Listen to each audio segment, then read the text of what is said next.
He was, during his 84-year-long life, America's best scientist, inventor, diplomat, writer, and business strategist. And he was also one of the most practical, though not most profound, political thinkers. He proved by flying a kite that lightning was electricity, and he invented a rod to tame it. He devised bifocal glasses and clean burning stoves, charts of the Gulf Stream, and theories about the contagious nature of the common cold. He launched various civic improvement schemes, such as a lending library, college, volunteer fire corps, insurance association, and matching grant fundraiser. He helped invent America's unique style of homespun humor and philosophical pragmatism.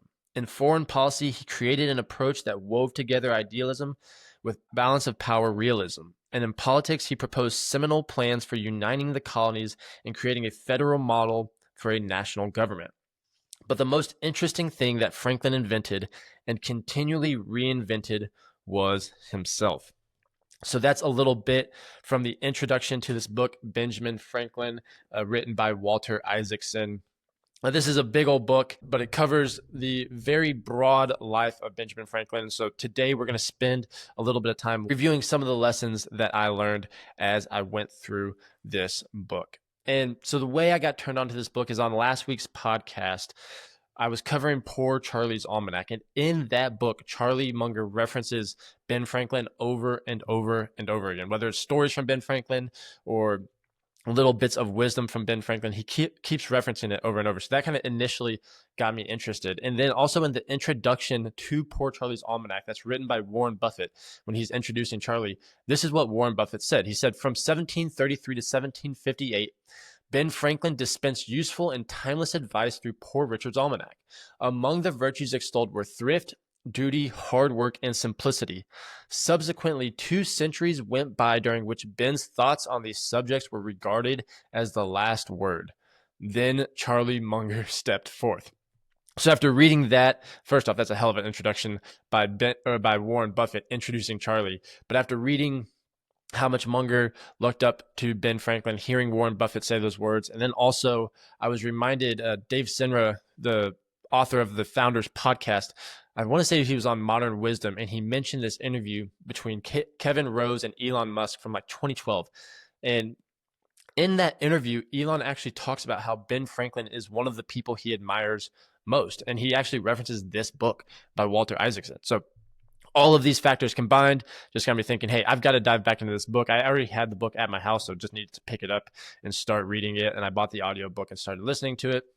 And it delivered for sure. There's a ton of different lessons. One of the things that I think very accurately describes Ben Franklin is something David McCullough, who is an author who writes a lot of books similar to this one.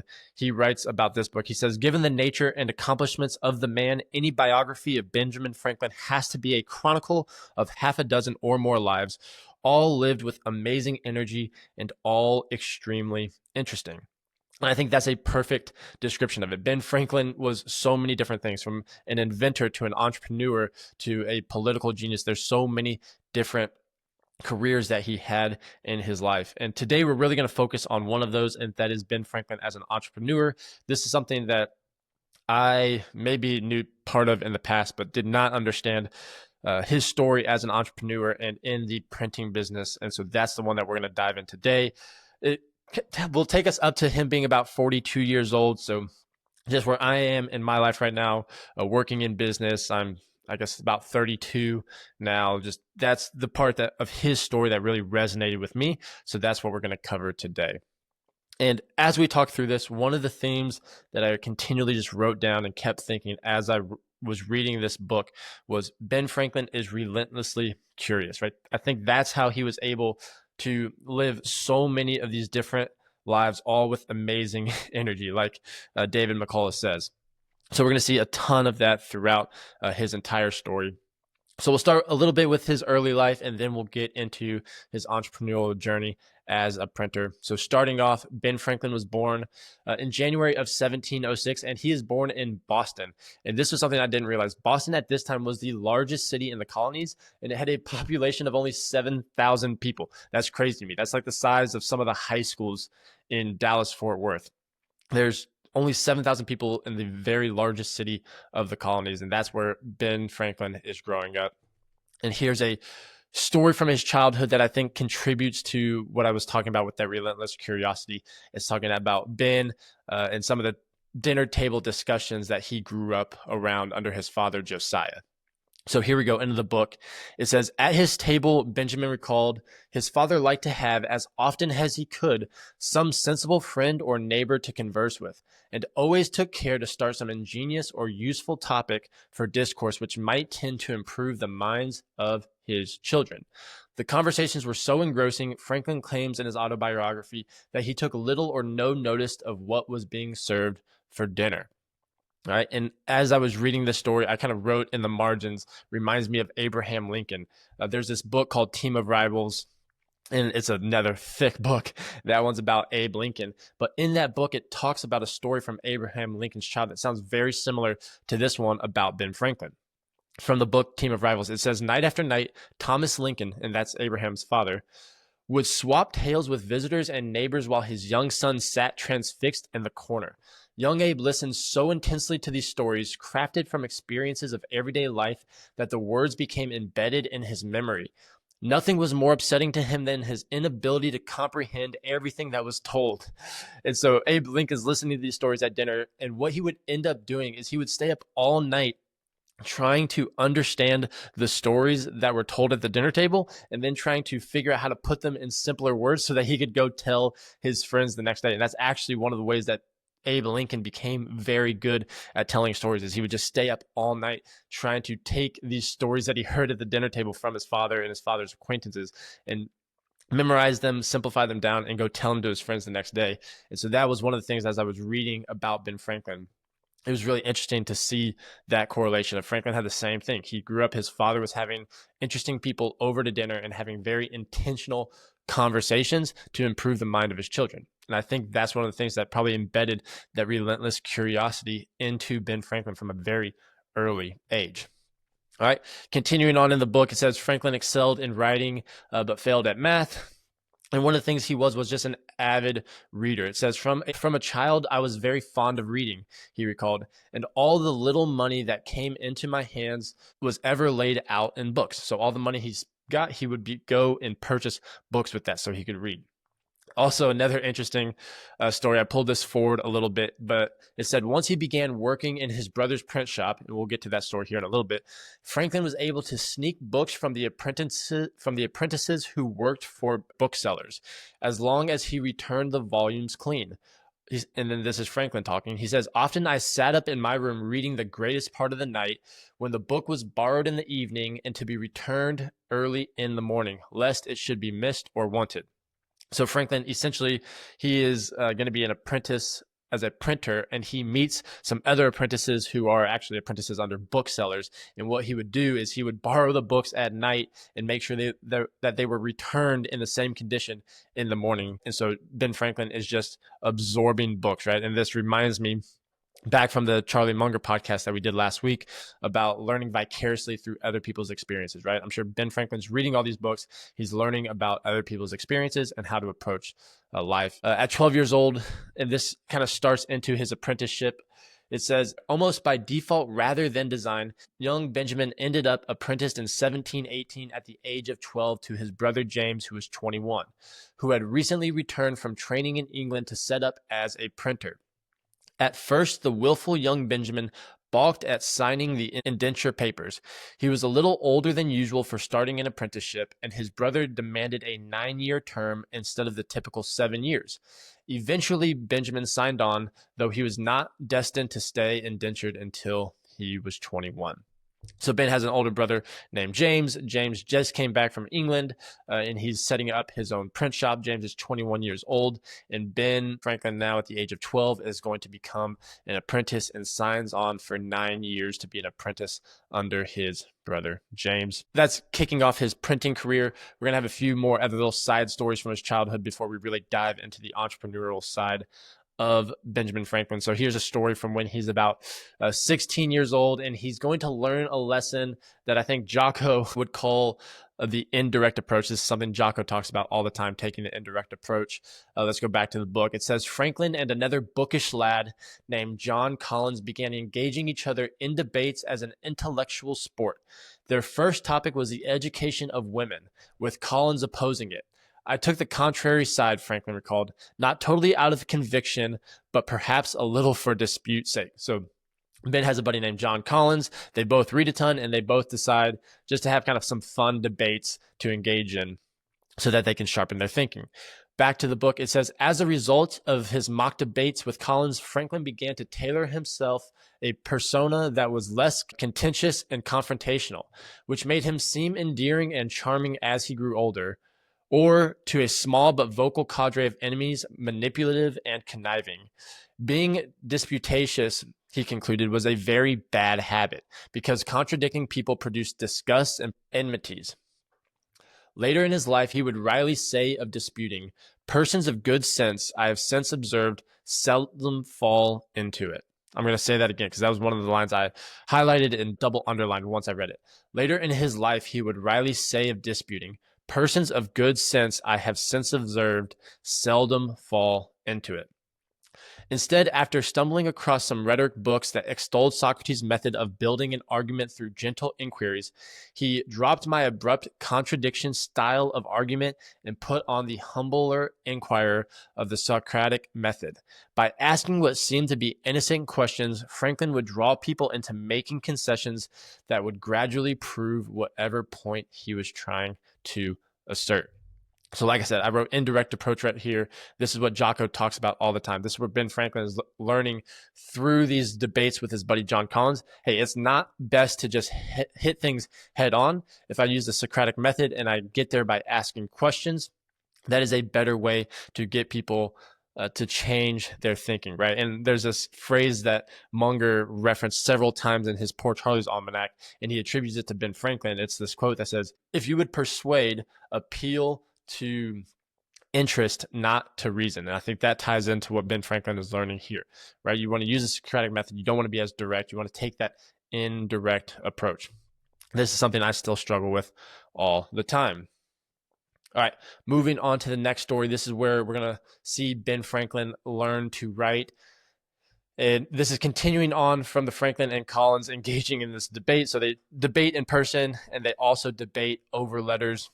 And some of these letters, Ben's father actually reads as they're sending to one another. And Ben's father is going to say something to Ben that is going to end up taking him down this path of becoming an incredible writer.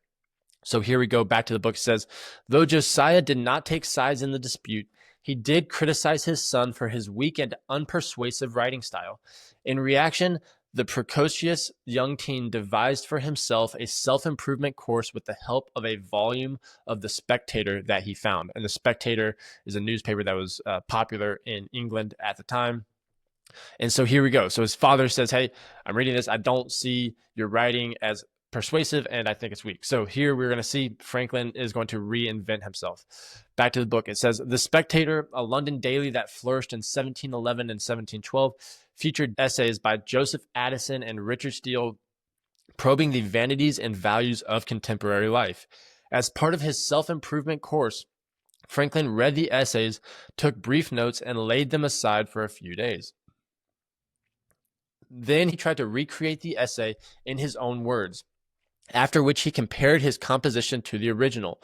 Sometimes he would jumble up the notes he took so that he would have to figure out on his own the best order to build the essay's arguments. He turned some of the essays into poetry, which helped him expand his vocabulary by forcing him to search for words that had similar meanings but different rhythms and sounds. These too he turned back into essays, after a few days comparing them to see where he had diverged from the original. When he found his own version wanting, he would correct it. More than making himself merely tolerable as a writer, he became the most popular writer in colonial America. His self-taught style featured a fun and conversational prose that was lacking in poetic flourish, but powerful in its directness. So the reason I highlighted this story is it reminded me that the fact that, because Ben Franklin, we're going to see his writing becomes something that's extremely valuable to him throughout his career. It's one of the things that allows him to be so successful in so many different domains. And it did say earlier that he was strong in English, but he wasn't an incredible writer, right? These are things that take repetition. You have to work at building these skills. And that's what he's doing right here. His father says, hey, your writing is weak, it is unpersuasive. And Ben says, all right, I'll develop my own self-improvement course, and I'm just going to get after it and make myself the best damn writer I can be. And he ends up doing that. So just a really critical reminder. And one of the reasons I always kind of highlight sections that talk about the importance of writing is because writing is a skill that I put off for so long. It wasn't until I was in my late 20s when I really understood or started to understand the importance of being an effective writer and started building that skill. So I was super late into the game. And so just anytime I see stories along the importance of writing, that's always going to stick out to me. Moving forward, getting a little bit into kicking off Ben's career as a printer. I mentioned earlier that when he was 12 years old, he signed on as an apprentice. A few years later, his older brother, James, is actually going to get in trouble. He has his own newspaper, and in that newspaper he bashes religion, and so some of the authorities in town are not too happy with James Franklin for that. So they're actually going to prohibit James from publishing. And so what James is going to do is he's actually going to hand over the publishing of his paper to Benjamin Franklin. So he officially actually signs a discharge of apprenticeship to Ben, and he tries to make Ben sign a secret one. So essentially what's going on is James is in trouble. The only way that he can continue to publish his newspaper is to have it published under Benjamin Franklin. So in order to do that, he actually lets Ben Franklin sign a discharge of apprenticeship so that he can be the printer. And then he tries to make Ben sign in secret, kind of this secret indenture that says, hey, you're still actually an apprentice. And what Ben is going to do is he's going to take this opportunity to bail out. And so he knows that his brother James isn't going to try to hold him to a secret indenture. So this is when Franklin is actually just going to bail out of town without telling his family, and he heads to New York. Once he gets to New York, he's going to meet a guy named William Bradford. He's the only printer in New York at this time. And like I said, New York's actually smaller than Boston at this point. And so he meets William Bradford, and William actually says, hey, I don't have any business for you, but my son, Andrew, is over in Philadelphia. You should go see him, and maybe he'll have some work for you. So Ben continues his travels on to Philadelphia. And Philadelphia at this time, it actually has a population of about 2,000 people, which is crazy to think about because that's smaller than my high school that I went to. And so when Ben Franklin gets to Philly, he meets Andrew Bradford, but Andrew doesn't have any work for Ben. So Andrew Bradford actually takes Ben to meet the other printer in Philadelphia, whose name is Samuel Keimer. And that's who Ben Franklin is going to end up working for the next year or so. And these characters are going to be very influential over the next kind of rest of this podcast. So Andrew Bradford and Samuel Keimer are going to be the two people that Ben Franklin is competing with as he's working on building his printing empire. So Ben starts working for Samuel Keimer in Philadelphia. While he's working there, he actually writes an open letter to his brother-in-law on why he prefers Philadelphia over Boston. And this letter actually gets noticed by the governor of Philadelphia. And he's so impressed by Ben's writing that he offers to sponsor Ben's trip to England and to come back so that Ben can actually stand up his own printing shop. Now, as it would happen, the governor actually didn't have the money to sponsor Ben Franklin to go over there, but Ben Franklin doesn't find that out until he actually lands in London. So Ben, I'm going to fast forward through this. Like I said, you got to get the book. I'm just hitting the wave tops. But Ben Franklin goes over to London, spends about a year there. And then while he's there, there's a Quaker named Thomas Denham who Ben met on his ride over to England. And while he's in England, Thomas Denham is going to offer Franklin a job back in Philadelphia to help him open a general store. And I guess I didn't really realize this. Being a clerk at a general store was a vocation that was, the book says, more exalted than a printer. So essentially, Ben was planning on coming back to America to become a clerk instead of a printer because that was held in higher esteem. And so one of the lessons Ben Franklin is going to learn from this man, Thomas Denham, is the importance of being reliable. Now, this ties into something that we learned from Charlie Munger in the last podcast about Poor Charlie's Almanac. In that speech to Harvard School, one of the things that Charlie mentioned was if you want to live a successful life or a happy life, one of the most important things is to be reliable. Now, he had actually explained it in the inverted as if you want to live a miserable life, be unreliable. But here, this story really stuck out to me because this is Ben Franklin learning that lesson on the importance of reliability. And he learns that lesson from this man, Thomas Denham, who he's going to go back to Philadelphia with.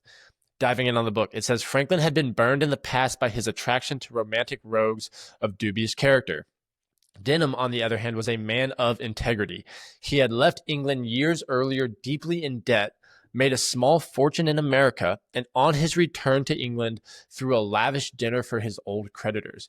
After thanking them profusely, he told them all to look under their plates. There they discovered full repayment plus interest. Henceforth, Franklin would find himself more attracted to people who were practical and reliable rather than dreamy and romantic. So this is where Ben Franklin learns the importance of being reliable, and he finds this guy that he admires in Thomas Denham that he wants to be more like.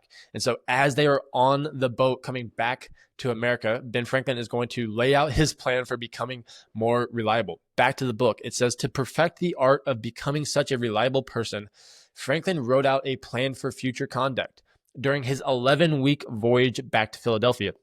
That's crazy by itself that it took 11 weeks to make it back from England to Philadelphia.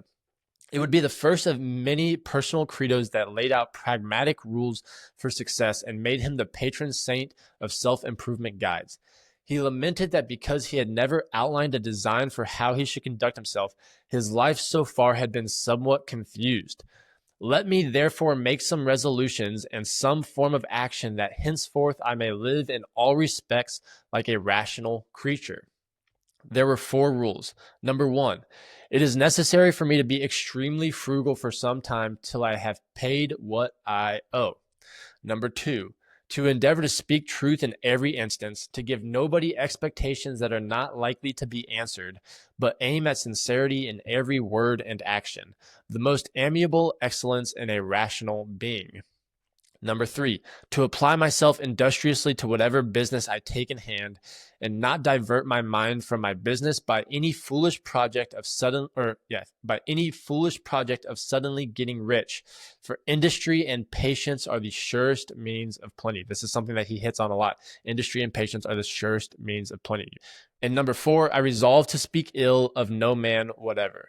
And then Walter Isaacson says, Rule 1, he had already mastered. Rule 3, he likewise had little trouble following. As for Rule 2 and 4, he would henceforth preach them diligently and generally make a show of practicing them, though he would sometimes be better at the show than the practicing. So Ben Franklin lays out these 4 core tenets that he wants to follow, these 4 rules to become a more reliable person. And like Walter Isaacson saying, some of them he's good at, some of them he's not so good at, but it is something that he works on his entire life. And one of the things I wrote down here, and this just reminds me of, is Ben Franklin is extremely intentional, right? The same way that he approached writing and getting better at writing, he's doing the same thing with becoming reliable. He is writing out his plan and then being very intentional about taking steps to achieve that. So now Franklin's going to arrive back in Philadelphia. He starts working with Thomas Denham, but a few months later, Thomas Denham actually gets sick and dies. So Franklin ends up going back to working for Samuel Keimer. So that was the printer he was working with before he left to go to England. So now he's back working with Keimer. And not too long after he started working with Keimer actually gets in a shouting match with someone in the street, and Ben Franklin actually quits right there on the spot. And then several days later, they both actually need each other, so Ben Franklin ends up going back to working for Keimer. But at that time, Ben Franklin actually knows that Keimer is just using Ben to try to train his apprentices. So at this point, Ben is called a manager within the printing shop. So he's not an apprentice, he's a manager. And he is managing the apprentices, and he can tell that Keimer is just keeping Ben around long enough to train the apprentices so that he can get Franklin out. So while this is going on, Ben Franklin is actually working with one of the apprentices to develop a plan to set up his own printing shop with a guy. The apprentice's name is Hugh Meredith. And so they're going to get some funding from Hugh Meredith's father, and they're going to open up their own print shop. And then a few months after they open that up, it turns out Hugh Meredith is not not really set for running businesses. He really enjoys his alcohol. And not too long after that, Franklin ends up buying out his portion of the print shop. And so that's how Ben is actually going to end up having a print shop of his own. I want to say this is at the age of about 20 or 21. So now Franklin's gone through this. He's been an apprentice. He's been a manager at a print shop, and now he's going to have his own print shop to run and own. And I want to touch on one more thing before we really get into some of the meat of the entrepreneurial problems and moves that Franklin makes in the printing business. And that is a story of this club of working men that Ben Franklin creates called Junto. Now, this is something I'd heard about, but I didn't really know much about it. So I was excited when I got to this section of the book to learn about Junto and kind of how he approached that, just because I had heard of it, but didn't really know too much about it. And we're going to see once again how intentional Ben Franklin is about approaching life and getting better at things. I've wrote down my lesson here is you don't become the best writer in America and one of the lead diplomats by not being extremely intentional about becoming an effective communicator and a relentless learner. And earlier we heard about his story becoming a better writer. Here we're going to hear his story about becoming a better communicator. So diving in on the book, talking about this club of working men called Junto. It says the tone Franklin set for Junto meetings was earnest. Initiates were required to stand, lay their hand on their breast, and answer properly 4 questions. Number 1, do you have disrespect for any current member? Number 2, do you love mankind in general regardless of religion or profession? Number 3, do you feel people should ever be punished because of their opinions or mode of worship? And number 4, do you love and pursue truth for its own sake? So with those 4 questions, you can already see it's pretty intense just to get into this club, Junto. Continuing on in the book, it says Franklin was worried that his fondness for conversation and eagerness to impress made him prone to prattling, pruning, and joking, which only made me acceptable to trifling company. Knowledge, he realized, was obtained rather by use of the ear than of the tongue. So in Junto, he began to work on his use of silence and gentle dialogue. Like I said, he's extremely intentional about how he's going to become a better communicator. And we're going to see now that Franklin's going to force the Socratic method on the group. We learned earlier in his debates with John Collins how he's starting to drift toward the Socratic method of asking questions instead of being direct. Now we're going to see how he pushes this onto this group of Junto members. Back to the book, it says discussions were to be conducted without fondness for dispute or desire of victory. Franklin taught his friends to push their ideas through suggestions and questions, and to use naive curiosity to avoid contradicting people in a manner that could give offense.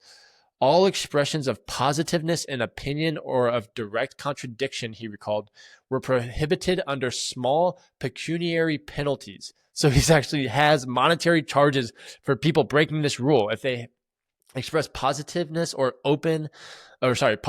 in opinion or direct contradiction, you are going to get a monetary penalty. That is intense.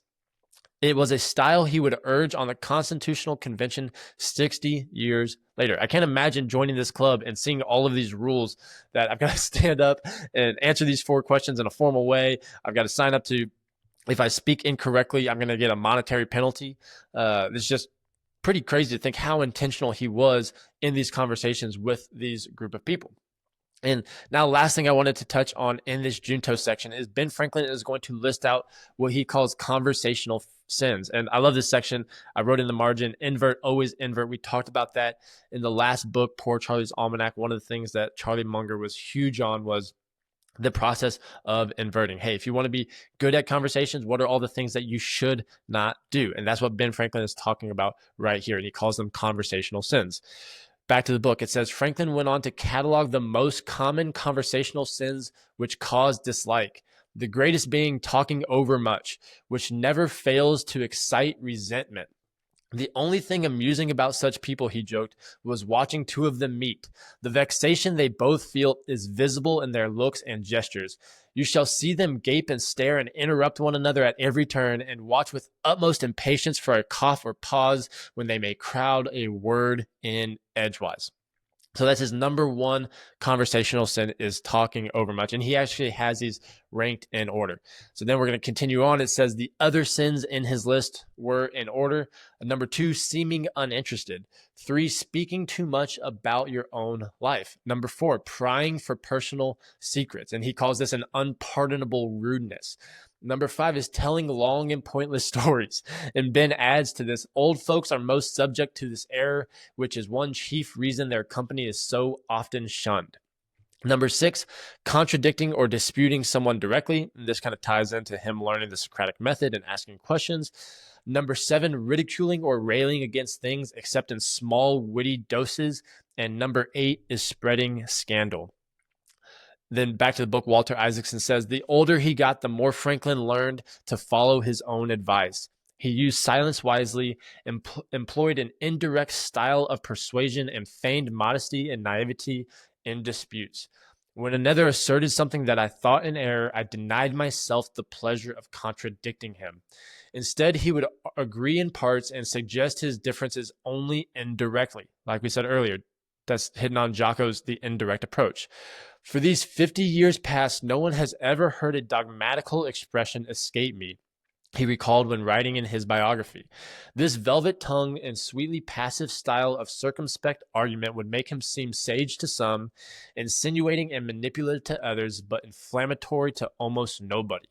The method would also become, often with a nod to Franklin, a staple in modern management guides and self-improvement books.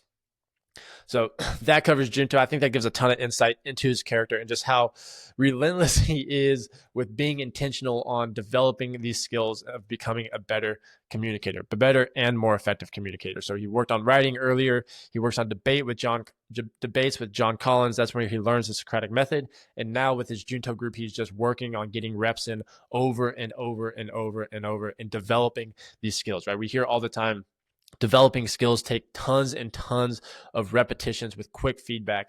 And that is what this group, this Junto group, is providing for him and also in his writings. So that's that kind of established. Now going to jump back into the entrepreneurial life of Ben Franklin. And this is where we're going to kind of hit on how he ends up becoming the top printer in the Philadelphia area.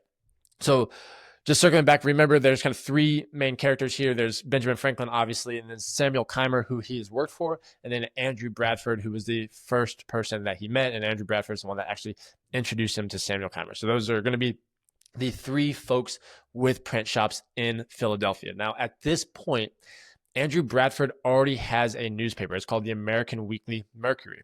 And Andrew Bradford was also the postmaster. So that gave him control over what papers got distributed, plus first access to news from afar. So there's kind of 3 points to this, 3 aspects to this printing business and being really successful. There's the content creation, there's the printing of it, and then there's the distribution, right? Very similar to what you can think of content today. As I was reading through this section, it was crazy to see how much of talking about the publishing and distribution and content creation, how much of that still applies today with social media and all the different platforms that we have.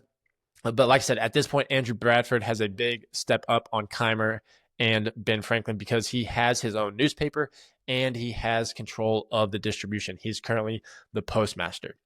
And so at this point, Franklin knows, hey, on top of printing, I want to create my own content and I need to start working on getting the distribution network. So he's going to first start on the content side and then later he'll attack the distribution network side of things. So Franklin's going to come up with a plan to start his own newspaper, but one of the members in Junto actually leaks that information to Keimer. So one of the members of Junto is an apprentice of Keimer's. And Ben Franklin shares at Junto that he wants to start this newspaper. And then that apprentice goes and tells Keimer. And Keimer is actually going to beat Ben Franklin to publishing his own newspaper. And that's going to be called the Pennsylvania Gazette. And so since Keimer beat Franklin to that, now Franklin is in the spot where he knows that he should not start a third newspaper because the town's just not big enough to support 3 newspapers, right? It's only 2,000 people. So here we're going to see a really interesting move from Ben Franklin. Back to the book, it says Franklin realized that it would be difficult to launch a third paper right away, and he did not have the funds. So he came up with a plan to first crush Keimer's paper by using the most powerful weapon at his disposal. The fact that he was the best writer in Philadelphia, and probably at 23, the most amusing writer in all of America. In a competitive bank shot, Franklin decided to write a series of anonymous letters and essays for Bradford's Mercury to draw attention away from Keimer's newspaper. The goal was to enliven, at least until Keimer was beaten, Bradford's dull paper, which in its 10 years had never published any such features. So this was a super interesting move. I love how Walter Isaacson describes it as a competitive bank shot. Keimer beats Franklin to publishing this newspaper. So what's Franklin going to do? He's going to say, okay, I'm going to write the best content for the other guy's papers, Andrew Bradford, and I'm going to make his paper so dang interesting with my writing that no one is going to buy Keimer's paper anyway. And that's how I'm going to solve this problem. And it actually ends up working. Not too long after this, Keimer ends up selling his newspaper to Franklin because Franklin does such a good job of executing this plan. And that ties back into his skill as a writer. That was one of those things that he did early on in his life that just paid so many dividends for him later in his career, was his ability to write so well. Like Walter said, at the age of 23, he was the most amusing writer in all of America. So that was a super interesting story. Here's another story about how Franklin's writing helps him in his business life. Is going to be talking about, at this point, Ben Franklin is advocating for printing more paper currency, which obviously is going to help him because as a printer, he would want to win the job of printing more currency. So back to the book, it says, in a spirit of what Poor Richard would call doing well by doing good, Franklin was not averse to mingling his private interests with his public ones. His friends in the legislature, who considered I had been of some service, thought it fit to reward me by employing me in printing the money, a very profitable job and a great help to me. This was another advantage gained by my being able to write. Like I said, once again, we're seeing his ability to write pay dividends for him over and over and over again. So this is where he starts building a little bit of a printing empire. It says by the early 1730s, Franklin's business was thriving. He started building an extended little empire by sending his young workers, once they had served time with him, to set up partnership shops in places ranging from Charleston to Hartford. He would supply the presses and a part of the expenses, as well as some content for publications, and in return, take a portion of the revenue. So he's building a little empire. The apprentices that he has, he starts sending out into other towns to set up their own printing shops. He helps fund them, helps give them content, and in return, he's going to take a portion of the revenue. And then we're going to see him start writing Poor Richard's Almanac, which we've all heard of. This was another kind of business challenge that he ran into, and he's going to solve it by using his skill of writing. Back to the book, it says, almanacs were a sweet source of annual revenue for a printer, easily outselling even the Bible because they had to be bought anew each year. 6 were being published in Philadelphia at the time, 2 of which were printed by Franklin, Thomas Godfrey's and John German's. But after falling out with Godfrey and after his failed matchmaking and losing German to his rival Andrew Bradford, Franklin found himself in the fall of 1732 with no almanac to help make his press profitable. So these almanacs, they're selling every year. They're bringing in a ton of revenue, like I said, even more than the Bible, and that's because they have to be purchased every single year. Franklin has 2 of the 6 in Philadelphia, and in 1732, he loses both of those. So he loses a significant source of his revenue. So what's he going to do? He hastily assembles his own. And obviously, we've all heard of Poor Richard's Almanac. It's extremely famous. That's the reason why Poor Charlie's Almanac that we read on the previous podcast is called what it is. And I'm not going to cover that story, but obviously Franklin does an exceptional job writing Poor Richard's Almanac, and it ends up bringing in a bunch of revenue for Ben Franklin that covers the loss of those 2 contracts with Thomas Godfrey and John German. So now Franklin's got his newspaper, he's got his almanac, he's bringing in revenue from those, but now Andrew Bradford and Keimer's out of the picture now, right? So Ben Franklin bought Keimer out, he's no longer in the picture. So now it's Franklin versus Bradford, but Bradford still is in control of the distribution. And that's what Ben needs to tackle next. So diving back into the book, it says, in his competition with Bradford, Franklin had one big disadvantage. Bradford was the postmaster of Philadelphia, and he used that position to deny Franklin the right, at least officially, to send his Gazette through the mail. The Gazette's the name of the newspaper that Ben was printing. Their ensuing struggle over the issue of open carriage was an early example of the tension that often still exists between those who create content and those who control distribution systems. At one point, Franklin got Colonel Alexander Spotswood, the postmaster for the colonies, to order Bradford to run an open system that would carry rival papers. But Bradford continued to make it difficult for Franklin's papers to get carriage, forcing Franklin to bribe the postal writers. So essentially, Bradford is the postmaster for Philadelphia, and he's using that position to block Ben Franklin's paper from getting distributed. He's making it hard for Ben Franklin to distribute his newspapers, which is obviously going to affect his revenue. Back to the book, it says Franklin worried not only about the expense, but also the public perception. Because Bradford controlled the Philadelphia Post, Franklin wrote, it was imagined he had better opportunities of obtaining news, and his paper was thought a better distributor of advertisements than mine. So Bradford, because he is the postmaster, he's getting better content coming in, obtaining news to publish in his paper. And then also the advertisers are going to gravitate toward Andrew Bradford because his papers are able to get distributed. They have a further reach, right? They can reach more people. So advertisers are going to drift toward Andrew Bradford instead of toward Ben Franklin.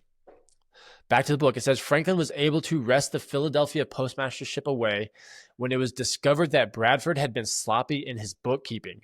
Colonel Spotswood, with Franklin's encouragement, withdrew Bradford's commission in 1737 and offered the job to Franklin. I accepted it readily, Franklin noted, and found it of great advantage.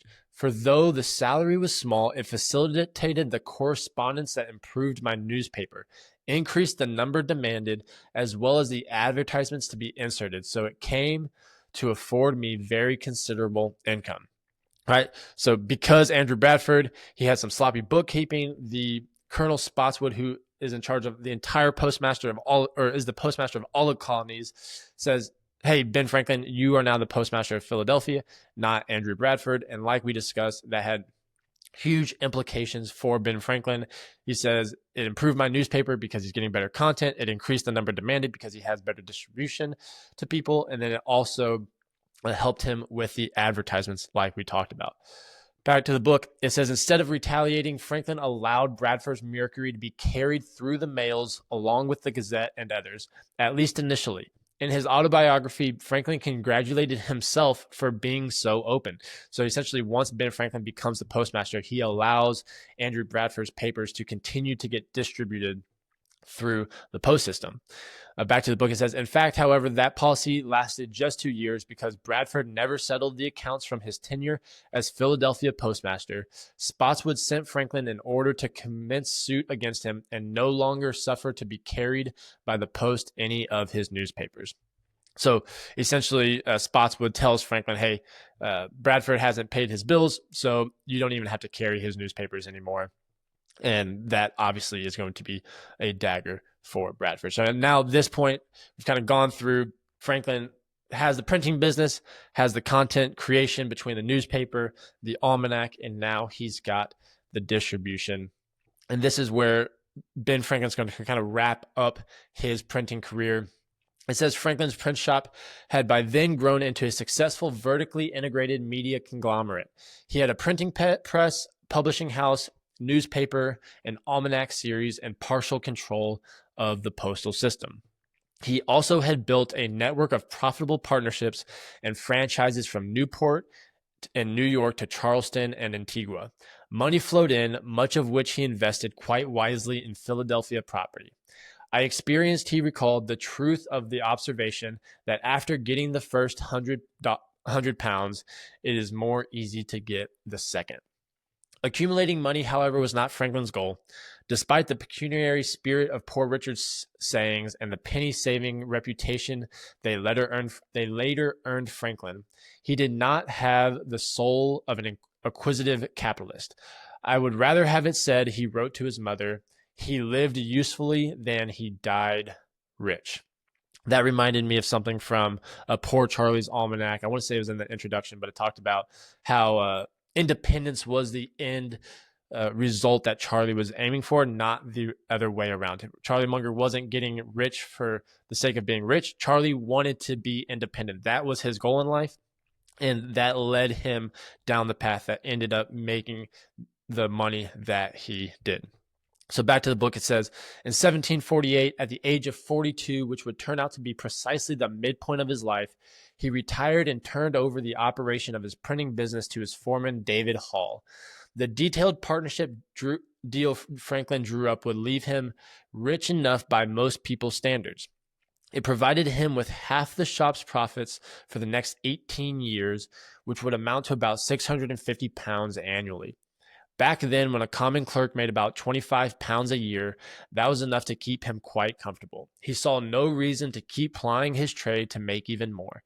Now he would have leisure to read, study, make experiments, and converse at large with such ingenious and worthy men as are pleased to honor me with their friendship.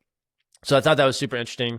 Ben Franklin makes it to 42 years old. He's got a solid printing business. He hands over the operation to a colleague because he's making enough as it is just owning a portion of that business. And then that is where he's going to step away from his entrepreneurial career and step into being a scientist, an inventor, and a diplomat, and all the other crazy different lives that he ends up leading. So that's where we're going to call it today. Like I said, really enjoy this book, Ben Franklin, by Walter Isaacson. It's a great book. Check it out. Like I said, it barely covered kind of the wave tops of the book. And with that, I'm going to close it out for the day, and I'll see you next time.